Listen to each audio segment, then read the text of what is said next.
Hello guys, আসসালামু আলাইকুম। কি অবস্থা? ভালো আছেন নাকি? খালি ভিডিও করাতে সারা না ভাই, যে যে মশলা দিয়ে বাড়িতে খাইতে ভালোবাসেন তারা ভালো করে কমেন্ট করবেন, ঠিক আছে? কে খাইতে পারেন বাটা মশলা দিয়া? এই দেখেন সকালটা কেউতে কি মেয়াদ করছি করে বাই বাজার লেগে মশলা বাড়ছি তরকারি পাক করে ফাটামো। তো ভয়েস ভিডিও আসি না, কিন্তু আজকে আইলাম বাইরে যে খালি ভিডিও বানাইতে সারা না। ওই আজকালের যুগে নারীরা এত মশলা বাটতে পারবো না। আমি দেখেন সব বাতে করছি, ঠিক আছে? কে কে বাটা মশলা দিয়ে তরকারি খাইবেন সে ভালো করে কমেন্ট করবেন, আর ভিডিওটা একটু শেয়ার করে দেবেন, ঠিক আছে? ঠিক আছে আমার আপুরা ভাইয়ারা যে যেখান থেকে দেখছেন কমেন্ট করে জানাবেন কে কে ভালোবাসেন বাটা মশলা দিয়া তরকারিগুলি খাইতে। তো দেখেন আমার খুব কষ্ট হয়ে গেছে মশলাটা বাটতে দীর্ঘভাবে। দেখেন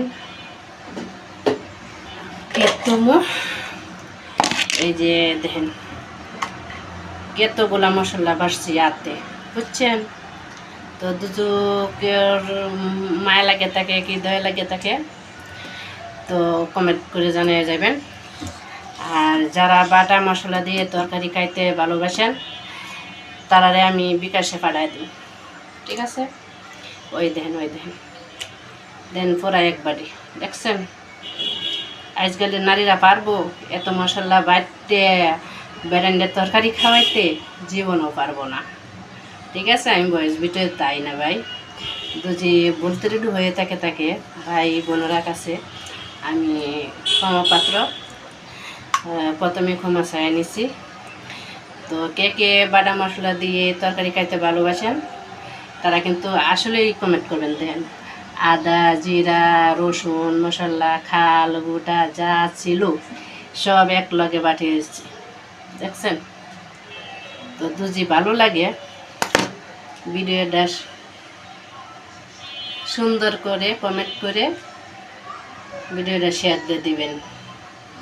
বাই বাই।